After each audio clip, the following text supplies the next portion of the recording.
Hoy lo que vamos a hacer va a ser trabajar con un tipo un poquito especial de un primer ejemplo de unas aplicaciones importantes para nosotros, que son lo que llamamos aplicaciones o transformaciones conformes. ¿Por qué surge toda esta problemática o toda esta idea de estas aplicaciones? Porque una opción o un modo de estudiar el comportamiento que tienen ciertas aplicaciones, en este caso de variable compleja, porque realmente son como unas aplicaciones que van de R2 en R2, es tratar de ver cómo transforman conjuntos. Es decir, oye, pues a lo mejor una forma interesante de visualizar el comportamiento de estas funciones de variable compleja sería, yo te doy un cierto conjunto, le aplico mi aplicación y veo en qué se ha convertido el conjunto imagen, simplemente.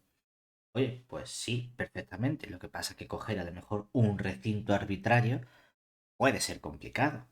La idea general es decir, bueno, vamos a tratar de construirnos una especie de malla en nuestro plano complejo, en nuestro plano de Argand, y a partir de ahí decimos, vamos a estudiar de forma sencilla qué pasa a lo mejor con nuestras rectas verticales y qué pasa con nuestras rectas horizontales.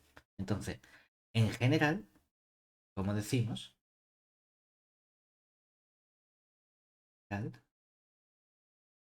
dada una aplicación,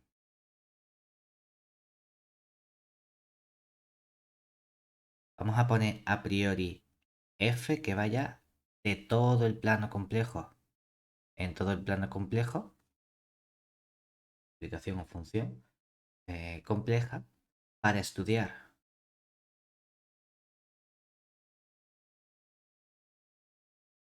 el comportamiento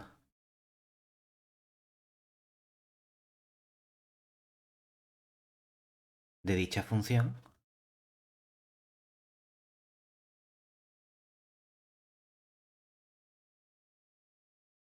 podemos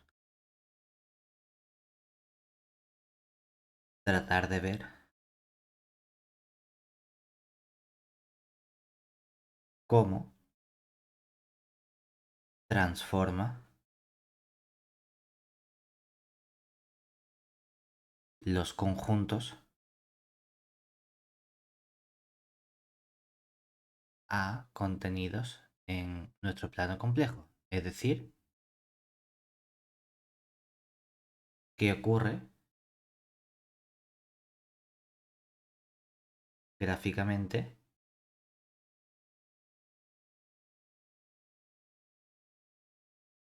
con el conjunto f de A. ¿Vale? La idea general suele ser, como comentamos, estudiar qué ocurre con las regiones verticales y horizontales. Es decir, tenemos aquí nuestro plano complejo, tenemos aquí lo que se va a transformar y lo que más o menos la idea que tenemos a priori sería pues aquí nuestro X y el origen. Y decir, pues mira, si por un lado podemos hablar, no lo sé, de rectas horizontales por aquí y hay una cierta aplicación F que lo que va a hacer va a ser transformar un recinto en otro, pues decir, ay, pues quiero estudiar qué ocurre con estas aplicaciones que tenemos aquí, es decir, en qué transforma cada una de estas rectas, pues a lo mejor lo transforma en algo así.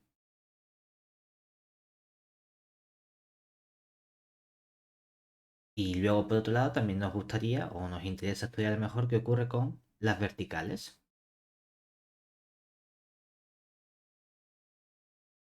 De modo que cuando cogemos nuestra aplicación F, pues tendremos, no lo sé, algún tipo de conjunto, algo que haga así.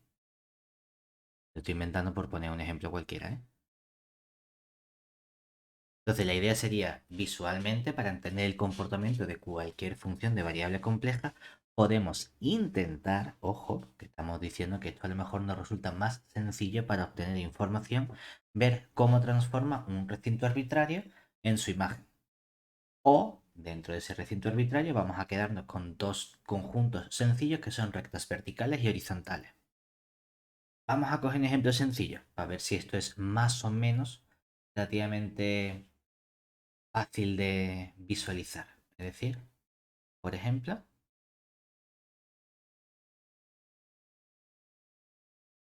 consideremos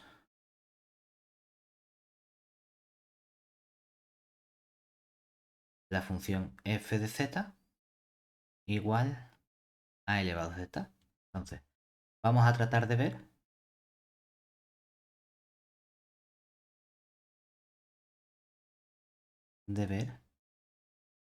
cómo transforma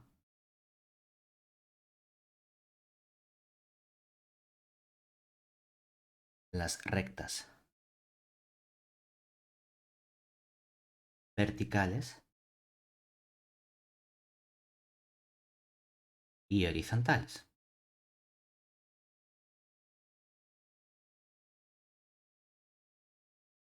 Es decir, nuestra idea sería pues más o menos como aquí, ¿no? Ir coger nuestro plano complejo, poner aquí rectas verticales, que hemos dicho que las ponemos, por ejemplo, en azul, y tratar de ver en qué transforma cada una de estas rectas verticales. Entonces, primera idea para las rectas verticales.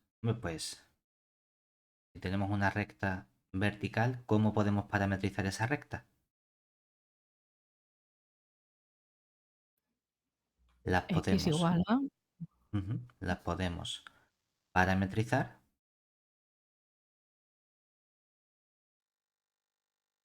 como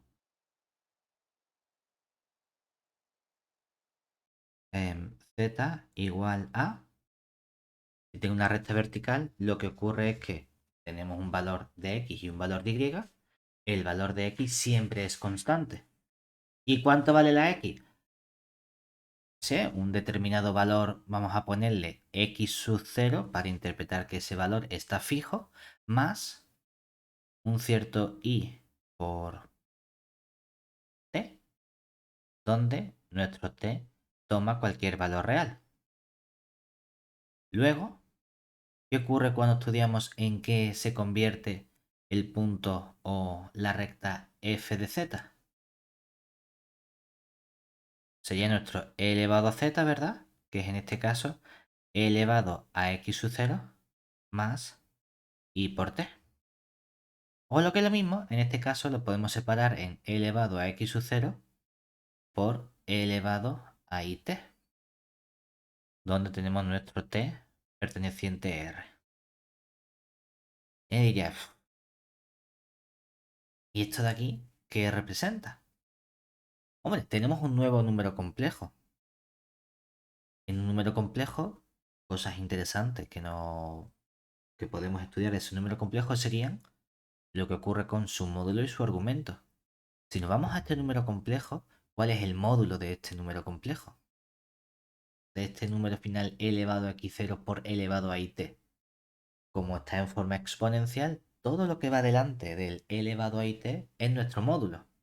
Entonces, lo que tengo delante es elevado a x sub 0. Todo eso es el módulo. Es decir, aquí tenemos que esta parte de aquí es el módulo. ¿Qué ocurre? El x sub 0 está fijo. Como el x sub 0 está fijo, el módulo de este número complejo siempre es el mismo. Y el ángulo, nuestro argumento, que esté va variando todo lo que queramos, ¿verdad? Oye, que el argumento es una multifunción porque puede tomar más de un valor. Perfecto.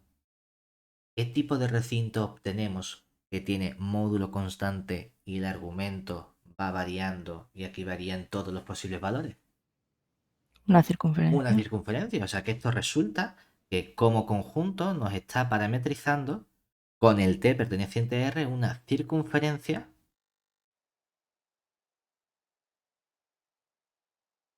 centrada en el origen con radio elevado a x sub 0.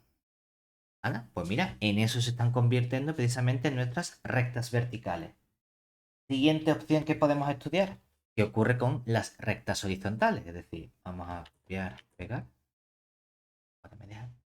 Entonces, vamos a cambiar esto ahora por las rectas horizontales. Que sería, vamos a ponerla como hemos dicho en rojo, ¿no?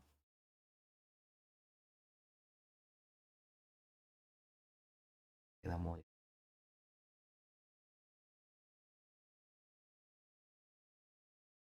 Y ahora nos vamos con nuestras rectas horizontales, que vamos a ver cómo las parametrizamos. Cualquier recta horizontal puede o pueden parametrizarse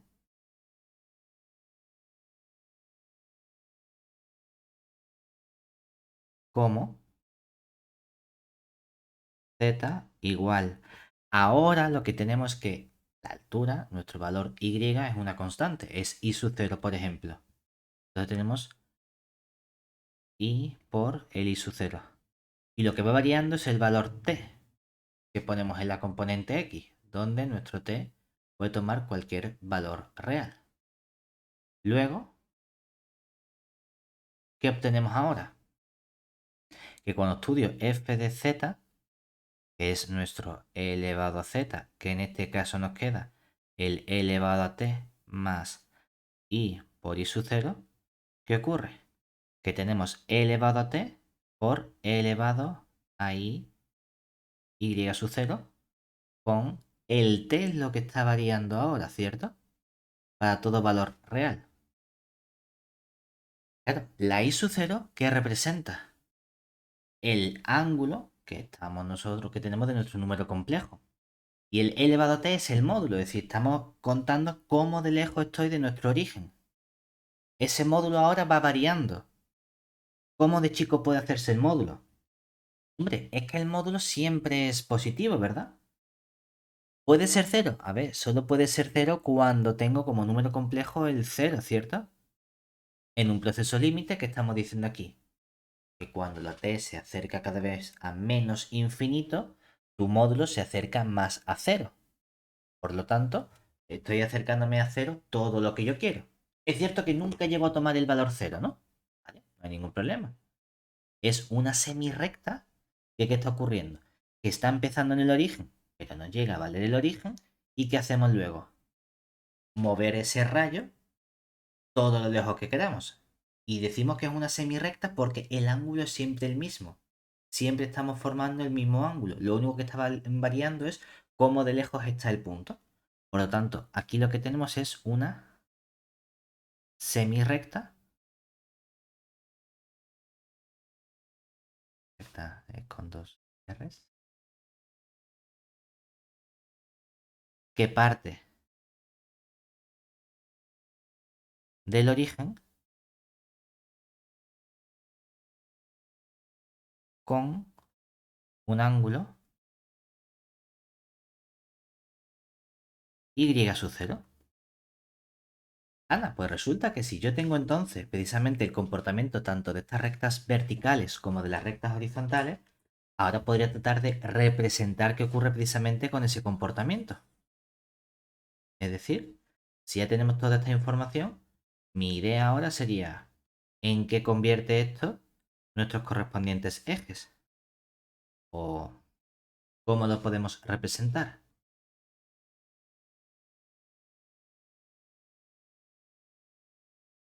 Hemos dicho que en qué se convertían las rectas verticales. En circunferencias que estaban centradas en el origen. Es decir, esta recta vertical que tengo aquí será una cierta circunferencia centrada en el origen. Esta otra recta vertical que tengo aquí, como está a lo mejor más alejada, pues será otra circunferencia que tendrá otro módulo diferente. Esta por aquí, cada una de ellas me va a generar una correspondiente circunferencia, todas ellas centradas en el origen. ¿Y en qué se convierten las rectas horizontales? Ah, pues hemos dicho que, bueno, es verdad que a lo mejor justo el origen no lo estamos cogiendo, ¿verdad? En esa recta vertical, vamos a dibujar como ese circulito abierto. Y a partir de ahí, ¿qué tenemos? Una semirrecta que parte de este origen hacia donde queramos, ¿verdad? Dependiendo del valor i sub 0 que hayamos fijado, tendremos un ángulo u otro que está formando. Oye, pues mira, es una buena idea el estudiar precisamente cómo está transformando el plano nuestra función f de z igual a elevado a z, es decir, me lo está transformando de este modo.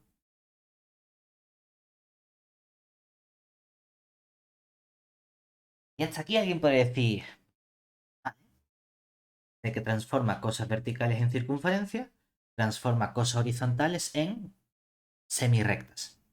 Genial. ¿Y ahora qué? No, hombre, es que, por ejemplo, uno puede decir, pues puedo determinar cómo transforma, yo qué sé, otro tipo de regiones más sencillas, ¿no? Por ejemplo, puedo determinar cómo transforma a lo mejor un rectángulo. Y podría decir, y si yo ahora quiero estudiar, no sé, cómo transforma... En verde lo pongo. Este rectángulo de aquí.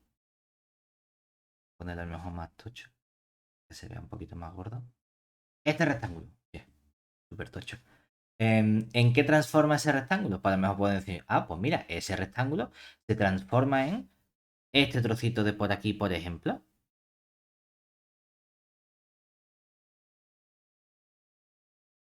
Oye, pues a lo mejor puedo estudiar precisamente qué ocurre con cada una de esas regiones. No simplemente con rectas verticales y horizontales, sino sabiendo ya ese comportamiento, puedo tratar de estudiar cualquier otro recinto. Hombre, como me pongas una cosa más complicada, me pongas ahí una ameba, pues nos va a costar la vida saber la ameba en qué se transforma, pero seremos capaces con paciencia y demás de sacar exactamente cómo se convierte. Pero vamos a estudiar una cosa concreta que ocurre aquí. Si te fijas, lo guay de las rectas verticales y horizontales es que todas esas rectas se están cortando entre sí, pero además en un determinado ángulo, ¿verdad? ¿En qué tipo de ángulo se están cortando? Perpendicularmente en este caso, porque hemos cogido cosas sencillas que son rectas verticales y horizontales en la parte izquierda. Y entonces, una vez que sé en qué se transforma cada cosa, también podría tratar de ver con qué tipo de ángulo se cortan las otras curvas.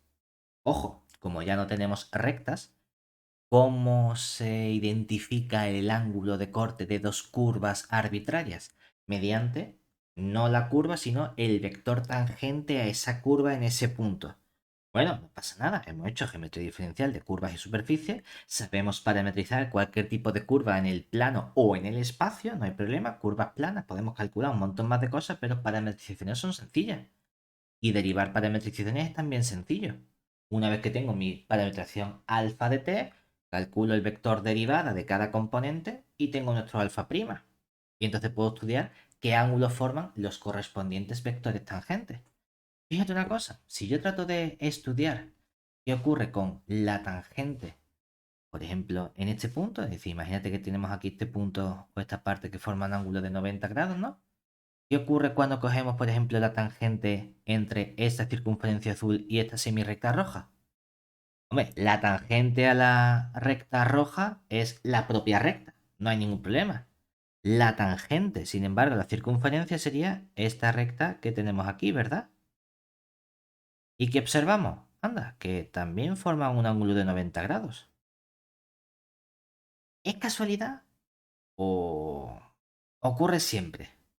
Hombre, lo que vemos es que todas las rectas verticales y horizontales que tenemos a la izquierda eran perpendiculares entre sí.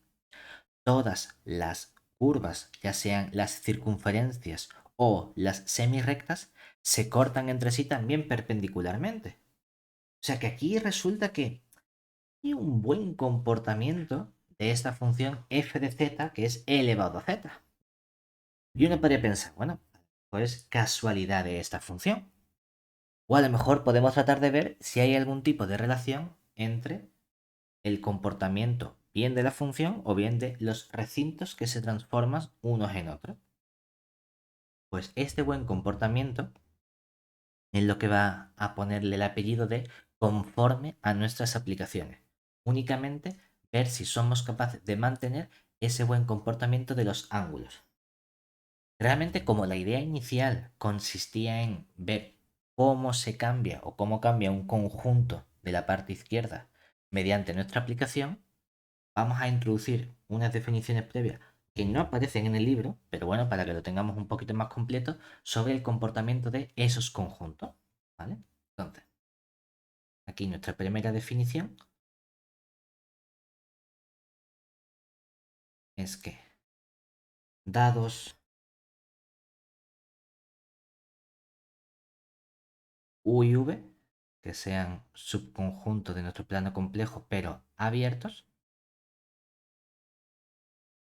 decimos que son conformamente, un poco raro, conformamente por equivalentes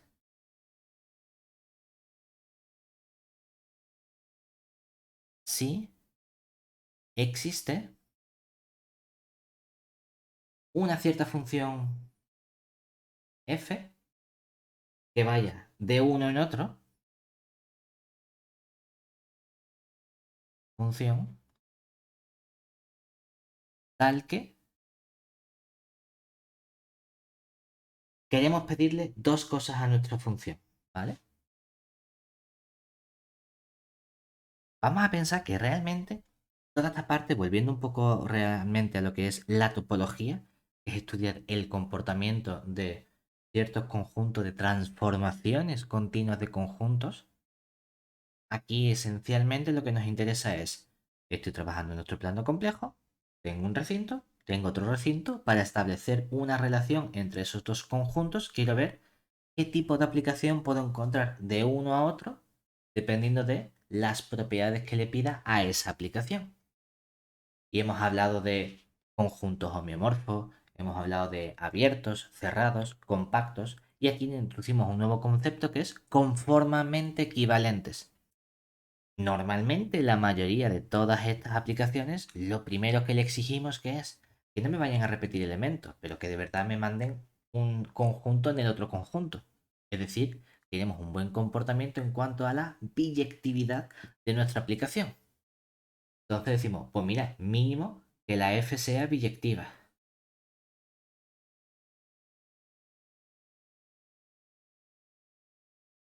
Y ahora, ¿qué otra propiedad le podemos pedir? Hombre, pues cuando trabajamos originalmente con, a lo mejor en topología, lo mínimo que le pedía a nuestra aplicación es que fuese continua. No, ya, pero es que eso entonces se llama que sean homeomorfos. Vale. Si simplemente pedimos que sea biyectiva, es que tienen el mismo cardinal, que son idempotentes. Bueno, vale. Que le pido que sea un isomorfismo y un homomorfismo. Es que para eso necesitas una estructura algebraica, que es cierto que la tiene el plano complejo, con unas operaciones que la convierten en cuerpo, y pedimos que sea un homomorfismo. No, ya, es que entonces esos son isomorfos. No me interesa. ¿Cuál es el buen comportamiento de las aplicaciones de variable compleja? Que sean aplicaciones derivables, que sean holomorfas. Eso es lo mínimo que nos encantaría tener. Ah, pues vamos a pedirle justamente esa condición. Es decir, que la aplicación que puedes encontrar entre los dos abiertos sea biyectiva y además f sea una aplicación holomorfa. Es cierto que si solo estoy definiendo nu, tan solo estoy preguntando que sea holomorfa mínimo en ese abierto U, ¿vale? Pedimos que sean abiertos precisamente para que podamos hablar de derivabilidad, porque la derivabilidad es una propiedad local, está garantizada en los abiertos. Por eso me interesa trabajar sobre conjuntos abiertos. ¿Vale? O sea que realmente alguien podría haber dicho, bueno, ¿y por qué no lo llamamos holomorfamente equivalentes? Podría haberse llamado holomorfamente equivalentes. No hay ningún problema. Lo que pasa es que a lo mejor es un nombre más raro. Ahora, siguiente propiedad que obtenemos es que no estamos trabajando nosotros simplemente con funciones reales. Porque si recuerdas, muchas veces cuando se pedían estas propiedades, pedíamos no solo un comportamiento sobre la función, sino también sobre su inversa. Por eso pedía que fuese biyectiva. El homeomorfismo no era solo que la f fuese biyectiva y que la f fuese continua, también que la correspondiente inversa f-1 fuese también continua. Con el isomorfismo, no solo que f sea biyectiva y f sea un homomorfismo de grupo, de anillo, de lo que sea, sino que la correspondiente inversa también tuviese ese buen comportamiento. Oye, ¿y aquí? ¿Por qué no me están pidiendo que la inversa f-1 también sea holomorfa? Porque realmente las funciones de variable compleja quedan súper bien. tienen un comportamiento maravilloso y es que tenemos un teorema de análisis que es el teorema de la función inversa, que nos dice, si tengo una función localmente hablando que es inyectiva, existe su inversa. Ya, es que mi función es biyectiva. Ah, vale. Si existe la inversa y la función es derivable, entonces la inversa también es derivable. Por lo tanto, lo que estamos diciendo precisamente es que la inversa en este contexto también va a ser holomorfa automáticamente, que no era algo que tenía que ocurrir previamente con las otras aplicaciones con las que trabajamos. Es que en variable compleja el comportamiento es mucho mejor. Es decir, a poner aquí una nota. Y es que, suponiendo esto, es decir, como consecuencia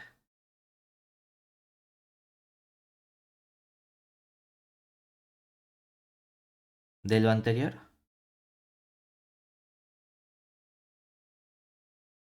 si existe dicha función f,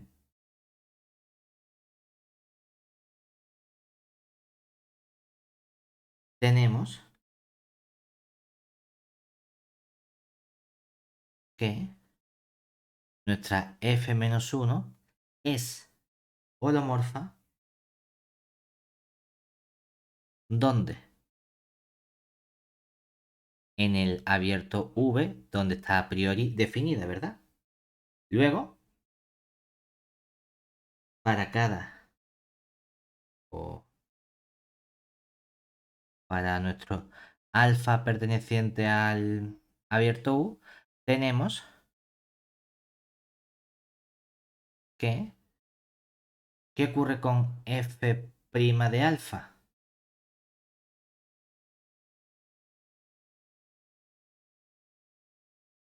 Fíjate, si la inversa es holomorfa, eso significa que puedo calcular la derivada de la inversa, ¿verdad? Vamos a suponer entonces que yo quiero estudiar cuánto vale para f-1 de un cierto beta la correspondiente derivada. Y aquí lo que estamos diciendo es que el f de alfa es igual al beta. ¿Qué nos dice el teorema de la función inversa? Que podemos derivar la inversa, ¿verdad? ¿Cómo? Como la inversa de la derivada, es decir, como 1 partido de f', pero ¿en qué punto? En el punto alfa, ¿verdad? Esa es la relación que tenemos. Y esa derivada de f-1 existe siempre. Por lo tanto, siempre tienes que ser capaz de poder dividir por f' de alfa. Pero hombre, sabemos que no podemos dividir por cero. Por lo tanto, tenemos una garantía de que si la inversa tiene siempre derivada, es porque la f nunca tiene derivada nula en ningún punto de nuestro abierto U. Es decir, inmediatamente obtenemos que la f' de alfa tiene que ser siempre distinta de cero. Porque si no, el teorema de la función inversa me estaría dando algún tipo de incongruencia sobre la existencia de nuestra derivada de variable compleja. ¿Vale? Lo cual ya me da un comportamiento súper bueno sobre las funciones holomorfas, ¿verdad? Aquellas funciones que son derivables, seguro que van a ser conformamente, o sea, me van a permitir transformar conjuntos de forma equivalente siempre y cuando tengamos un cierto comportamiento de biyectividad, porque la derivabilidad la vamos a tener garantizada. Bueno, pues vamos a ver precisamente cómo podemos definir ahora nuestro comportamiento de esas aplicaciones, porque lo hemos hecho simplemente entre conjuntos. Queremos dar ahora lo que sería la definición de nuestra aplicación conforme.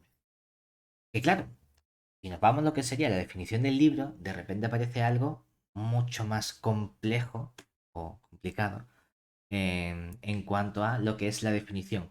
Tenemos muchas definiciones alternativas porque es algo que está muy trillado y dependiendo de qué libro, qué referencia usemos, vamos a ver definiciones muy parecidas, a otras a lo mejor un poquito más distintas, pero que esencialmente nos dan la misma información. Entonces, vamos a ver ahora qué ocurre precisamente con el comportamiento para una función. Bien, definición. Aquí sea nuestra función f, vamos a poner ya de un cierto conjunto omega contenido en C, porque a lo mejor mi f no tiene por qué estar definida en todo el plano complejo, hace que sea una función. Entonces, diremos que f es conforme en un cierto punto. ¿Cómo quieres llamar el punto de omega? Podemos llamar omega minúscula. En un cierto punto Mejor. omega de nuestro omega mayúscula. Y lo que queremos encontrar es un cierto valor θ que para nosotros va a representar el ángulo de 0 y 2π. De modo que yo puedo estudiar cualquier curva que pase por ese correspondiente punto. Es decir, al que para cualquier... Eso se parece un montón a lo que hacemos en geometría diferencial. Para cualquier curva, vamos a llamarla igual que en geometría diferencial, gamma, que vaya de un cierto intervalo y contenido en los reales. En este caso me está generando una curva sobre el plano complejo. De modo que, hombre, puestos a pedir esto de siempre, ¿verdad? Puestos a pedir un intervalo. En ese intervalo me gustaría que tuviese al menos un cierto puntito importante, ¿verdad? Mínimo el cero. Igual que le puedo pedir cualquier otro punto. Lo voy a parametrizar de modo que el cero esté, es decir, y un intervalo tal que el cero pertenece a dicho intervalo. Y además, ¿qué queremos? Que precisamente en el punto cero, ¿a qué valor del plano complejo estamos llegando? A ese punto W que tú me has dicho, es decir, tengo mi punto, hay una curva cualquiera y quiero que en ese punto haya una única tangente, ¿verdad? Para que no haya problemas con la tangente, vamos a pedirle que gamma prima en ese punto cero efectivamente sea distinto del cero. ¿De acuerdo? Vale. ¿Y qué comportamiento queremos entonces con respecto a la función f? Pues que se verifica las siguientes propiedades. Primero, yo tengo una curva gamma sobre el plano complejo, ¿verdad? Y f es una función que va del plano complejo en el plano complejo. ¿Qué hacíamos con variedades? Para estudiar el comportamiento, me íbamos por debajo, ¿verdad? Aquí no hace falta irse por debajo porque directamente ya estás en R2. Tu plano complejo es todo R2. Ya tengo tu curva en R2. ¿Y qué hace f? Transformarlo en otra posible curva que esté en R2. Entonces, si yo hago la composición de nuestra curva gamma con f, eso me va a dar una cierta curva, vamos a llamarla sigma o delta o como lo quieres llamar. Delta que parece chico, a lo mejor por eso en el libro pusieron sigma de t. Pero bueno, vamos a poner delta, no pasa nada. Pone una curva delta de t. Y esta curva delta de t, ¿quién es? La composición de gamma con f en ese punto t. ¿Vale? Es decir, simplemente f de gamma de t. ¿Qué le pido a esta curva? Antes lo que me interesaba es que la tangente existiese en la curva gamma. Pues quiero que la tangente también exista en esta curva delta. Es decir, esta curva tiene tangente o cumple, vamos a poner simplemente cumple, que delta prima en el punto cero, ¿cómo quiero que sea? Distinta de cero. Ujú. Y realmente lo que nos interesa es que con que sea diferenciable en el cero es suficiente. Pero bueno, vamos a pedirle un poquito más que sea no nulo. Y ahora, ¿qué relación tenemos entre las curvas? Porque claro, como es una curva, puedo estudiar el ángulo que presenta esa curva sobre el plano complejo, ¿cierto? Pues lo que queremos es que, oye, a lo mejor el ángulo, argumento, desde el punto de vista, ponemos argumento como multifunción porque estamos trabajando en el plano complejo. Es decir, cuando yo pongo el punto sigma prima en cero, ¿qué hace esto? Me está diciendo en ese punto correspondiente cuál es el vector tangente y estoy viendo qué ángulo forma. He puesto sigma cuando es delta. Estoy viendo cuál es el ángulo que forma precisamente en la imagen, ¿verdad? Tiene que ser exactamente el mismo que el ángulo que formaba inicialmente en la curva gamma en el punto correspondiente, ¿vale? Y ahora, la duda es, ¿tienen que ser los mismos o no?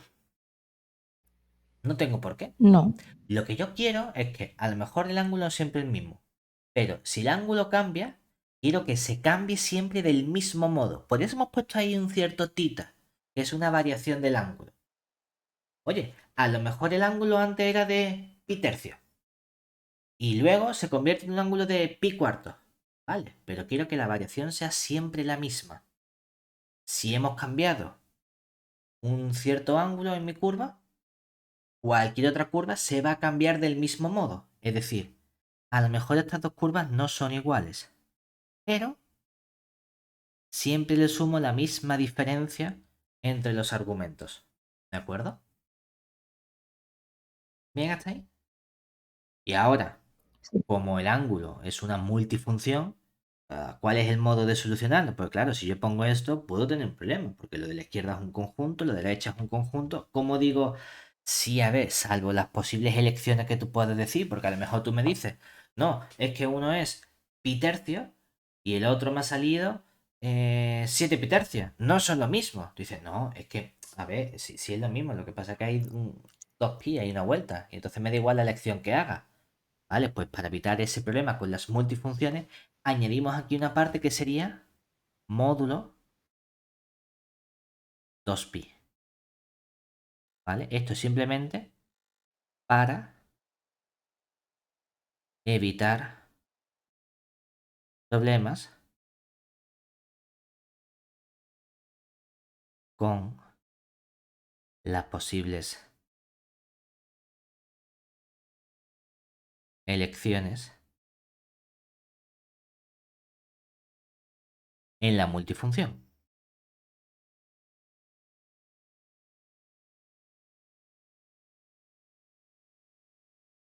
¿Vale? Bien, hasta ahí. Piensa que de momento lo único que hemos definido ha sido la definición de aplicación conforme en un punto.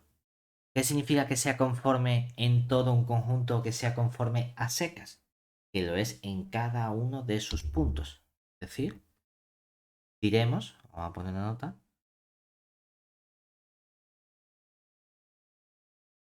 que sería, diremos que nuestra función f es conforme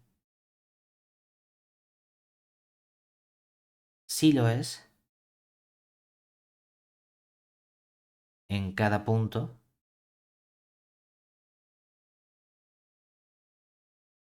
omega de nuestro recinto o conjunto omega mayúscula. ¿Vale?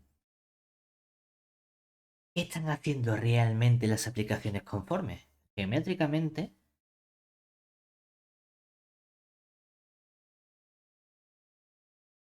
geométricamente las aplicaciones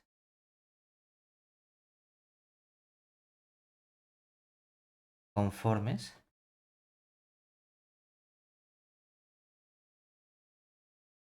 conformes tienen el siguiente comportamiento.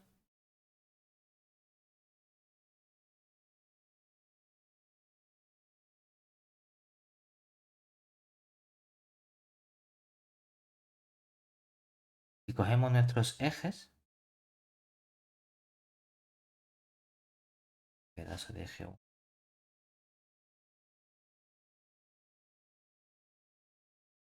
Y vamos a dejar la copia. Sí. Aquí.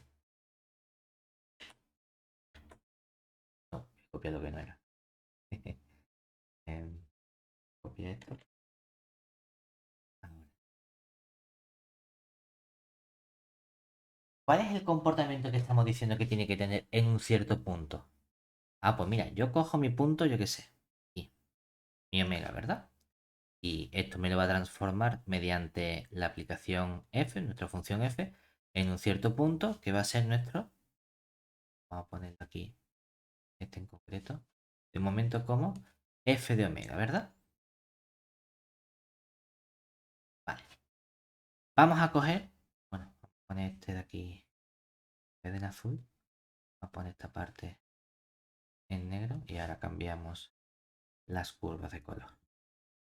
Vamos a coger una curva cualquiera que pase por ese punto omega, que sea diferenciable, vale, lo que tú quieras. Por ejemplo, lo vamos a inventar. Una curva aquí que haga ahora, otra vez de color. Aquí, una curva que yo que sé, que haga esta de aquí, ¿vale? Esta va a ser nuestra curva, vamos a llamarla gamma, ¿vale? ¿Qué hace entonces f con nuestra curva gamma? Oye, pues yo qué sé, me lo va a transformar en una curva cualquiera, ¿verdad? Puede ser esta de aquí, ¿vale? Y esto va a ser la curva que hemos llamado delta, que es la composición de gamma con f. Vale, ¿cómo estudiamos el ángulo? Ah, nos vamos al punto W y calculamos la tangente en ese punto W. Es decir, nosotros parametrizamos la curva gamma de modo que justo en el punto cero se obtiene el W y aquí queremos obtener quién sería nuestro vector tangente, que sería este vector gamma prima de cero. Como ahí tengo el vector tangente, ¿qué ocurre? Que geométricamente me puedo construir entonces la recta tangente correspondiente, a ver si la consigo cuadrar más o menos, esta de aquí, ¿verdad? Esta recta tangente, ¿vale? Y entonces, ¿qué queremos estudiar nosotros? El ángulo que forma esa recta tangente con nuestro eje horizontal, ¿verdad? Es decir, queremos estudiar precisamente qué ocurre con este angulito así. Este de aquí es el ángulo que a nosotros nos interesa. ¿Y este ángulo cómo lo llamamos nosotros? Lo vamos a llamar el argumento de nuestro gamma prima de cero. ¿Vale? Oye, perfecto. Cero problema. Vamos a hacer lo mismo con la imagen. ¿Y qué ocurre con la imagen?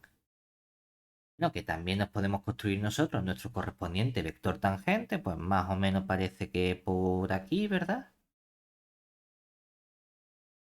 Aquí. Entonces tenemos la correspondiente curva o recta tangente, que sería esta de aquí. Y entonces estudiamos el correspondiente ángulo que forma aquí con la horizontal, ¿verdad? ¿Y cuál sería ahora el ángulo que tenemos nosotros? Este ángulo que tenemos aquí, ¿verdad? Y este ángulo sería el argumento de delta prima en ese punto cero, ¿verdad? Sin ningún problema. Y dice, hostia, pues yo qué sé, parece que no hay absolutamente nada que ver. Bueno, tengo un ángulo, tengo otro ángulo. Vamos a hacer una cosa. Vamos a ponerle nombre a esa diferencia de ángulos. Es decir, ahora, ¿qué vamos a hacer nosotros? Aquí, llamemos. Voy a cortar esto un poquito. Vamos a llamar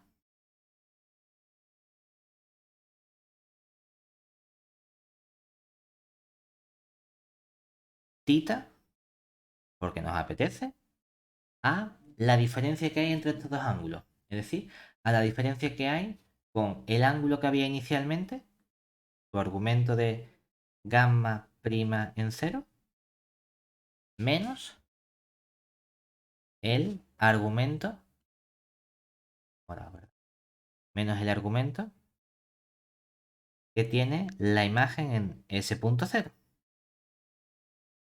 ¿Por qué? Porque nos apetece. No puedo llamar tita a esa diferencia. Oye, ponemos lo de módulo 2pi para garantizar que esa diferencia está efectivamente entonces siempre en un ángulo que cogemos, por ejemplo, entre 0 y 2pi. Lo ponemos abierto porque así el 2pi sería el mismo que el ángulo 0. Perfecto. Esto no parece excesivamente complicado. ¿Dónde está la gracia de las aplicaciones conformes, de las transformaciones conformes? Esto lo hemos hecho con una curva gamma que pasa por ese punto W. Pues lo que queremos ahora es que el comportamiento sea exactamente el mismo con cualquier otra curva que se te pueda ocurrir que sea una curva diferenciable que pase por ese punto W.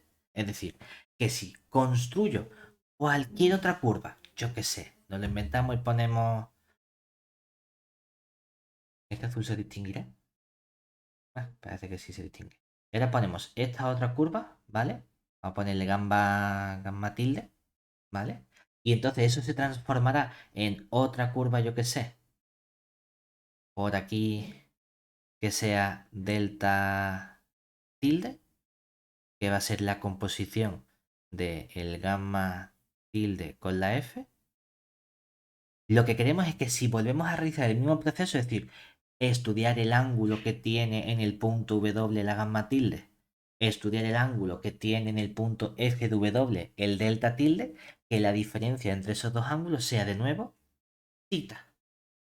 Es decir, el objetivo es, queremos volver a obtener que ese tita es también, ahora no porque la hayamos definido, sino ahora porque hemos echado las cuentas y lo hemos obtenido.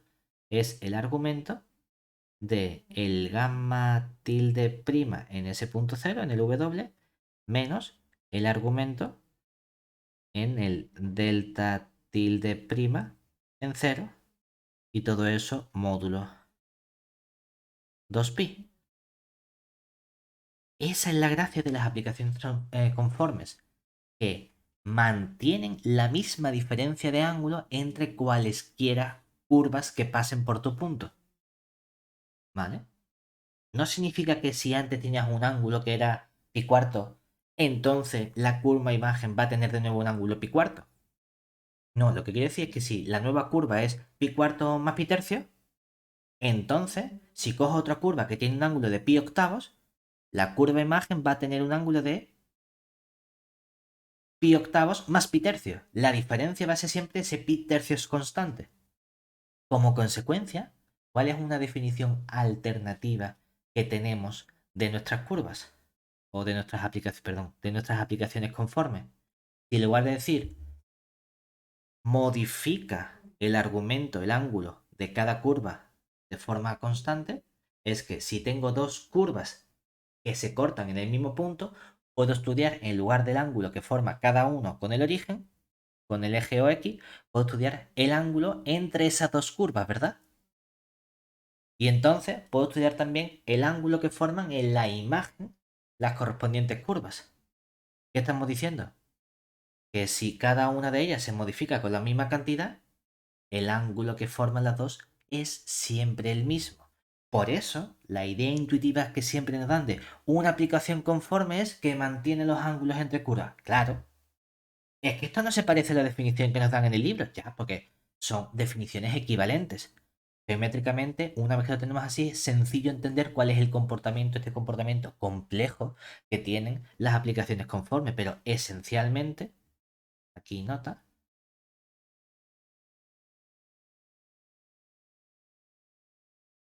podemos ver entonces,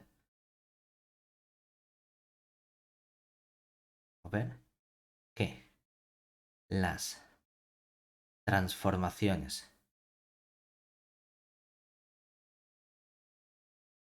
conformes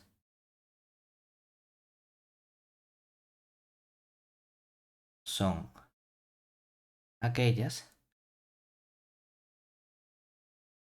que mantienen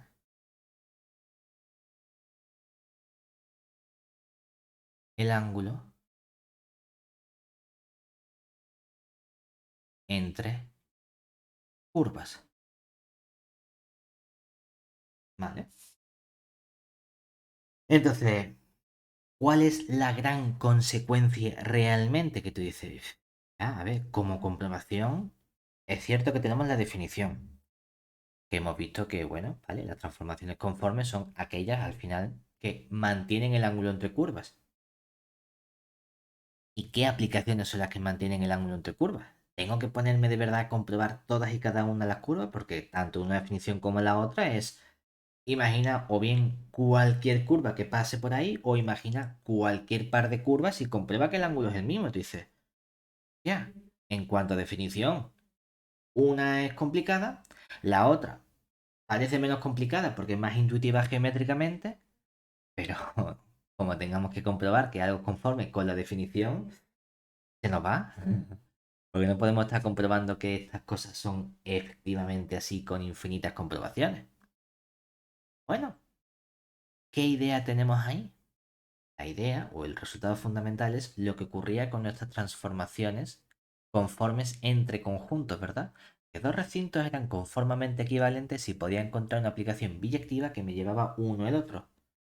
Pues precisamente el hecho de que eso sea una aplicación biyectiva que además tenga el buen comportamiento de variable compleja que es de holomorfía o analiticidad es lo que nos permite finalmente caracterizar a cualquier aplicación conforme.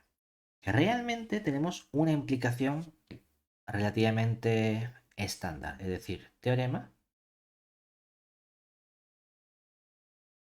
que es si o vamos a poner sea f, nuestra aplicación que va de omega contenido en C, de modo que esta aplicación va a ser una aplicación derivable en un cierto punto omega de nuestro conjunto omega, pero queremos que la derivada en ese punto omega sea distinta de cero, ¿vale? Pues en ese caso podemos garantizar que nuestra f es conforme en el punto omega y además podemos obtener exactamente cuánto vale ese ángulo tita de variación. Es simplemente coger el ángulo que tiene la derivada f' en ese punto omega.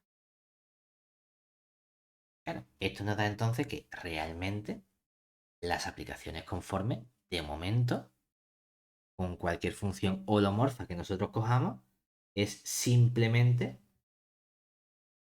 una aplicación conforme. Antes que hemos visto, que parecía, porque eso lo hemos probado con algunas curvas, cuando hemos cogido el ejemplo de e elevado a z, hemos dicho, claro, yo lo que veo, o lo que vemos con este ejemplo, es que si cojo las rectas verticales y las rectas horizontales, se transforman en circunferencia y en rayos y se cortan perpendicularmente. Pero no me he puesto a coger, no, vamos a coger también, yo qué sé, curvas que sean rectas oblicuas, o circunferencias y ven que se convierten, o triángulos, no, hemos cogido dos familias fáciles de curvas. Y hemos visto que para dos familias fáciles de curvas decía que sí se cortaban perpendicularmente, que esas sí mantenían el ángulo. Ya, pero había infinitas comprobaciones que hacer. Ahora, ¿qué podemos hacer gracias a este resultado? Aquí sí que podemos decir, ¿es elevado a z entonces una aplicación conforme? Claro, porque elevado a z es derivable y además la derivada es siempre no nula. Es decir, gracias a este resultado, vamos a poner aquí también otra nota, y es que gracias a este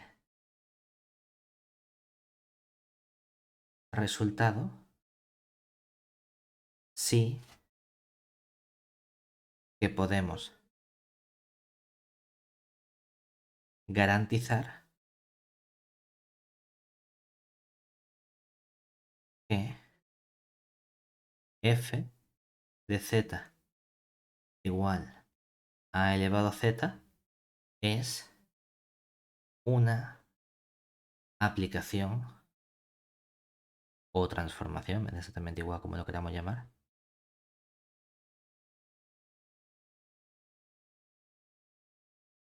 Conforme. Es decir, que lo que ocurría antes de que efectivamente nos mantenía el ángulo de las rectas verticales y horizontales que eran perpendiculares con las circunferencias y los rayos, no era una casualidad. Es que iba a ocurrir con cualquier par de curvas que yo eligiese. Si yo encuentro dos curvas que se corten en un ángulo de 45 grados, la imagen también se va a seguir cortando en el mismo ángulo. ¿Qué ocurre? Este teorema está muy bien, pero solo nos da una implicación. La otra implicación, es decir, no es un sí, solo sí, porque no es suficiente que la aplicación sea conforme para que F sea holomorfa. Hay una cierta salvedad.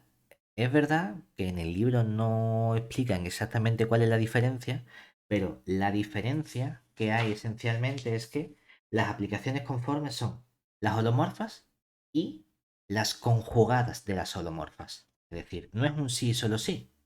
Voy a poner aquí una nota extra para que tú tengas toda la información. Vamos a hacer una cosa mejor. Y es que realmente las aplicaciones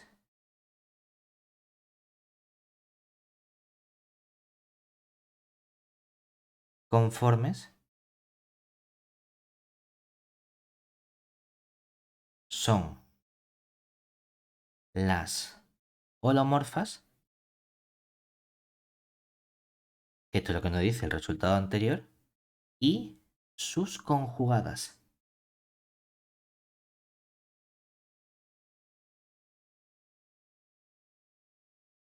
Es decir, que por ejemplo, f de z igual a z, esa especie de identidad, obviamente es una aplicación conforme en la identidad. Si esa no es conforme, que me lo deja todo exactamente igual, ¿qué otra cosa no lo va a ser? La aplicación z conjugado no es una aplicación holomorfa. Entonces, ¿qué ocurre con esa aplicación que no es holomorfa? ¿No es conforme? No, sí que va a ser conforme. Porque realmente lo único que está haciendo es intercambiar los puntos de posición, ¿verdad? Está intercambiando la parte vertical con la parte horizontal. Si lo único que está haciendo es una especie de espejismo con respecto al eje horizontal, tiene sentido que si represento nuestras curvas, esas curvas sigan cortándose en el mismo ángulo que se cortaban inicialmente, ¿verdad? Pero es verdad que las aplicaciones conjugadas no son holomorfas. Por lo tanto, una aplicación conforme es o bien porque la correspondiente función es holomorfa o bien porque es la conjugada de una aplicación que es holomorfa.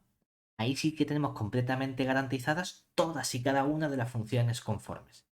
El teorema me da una parte únicamente, me dice que tienes una aplicación holomorfa, entonces es conforme. Nosotros hemos puesto un poquito más. Y es que si es la conjugada, entonces, conjugada de una holomorfa, entonces también es una aplicación conforme. ¿Vale? Y con eso tenemos la primera parte de nuestras transformaciones conformes. Lo que vamos a hacer más adelante va a ser estudiar una familia muy concreta de transformaciones conformes, que van a ser las transformaciones de Möbius. Entonces, una vez que tengamos esas transformaciones de Möbius, vamos a ver cómo se comportan y, ya que son transformaciones, es decir, están llevándome un conjunto en otro, vamos a ver cómo lo hacen. ¿De acuerdo?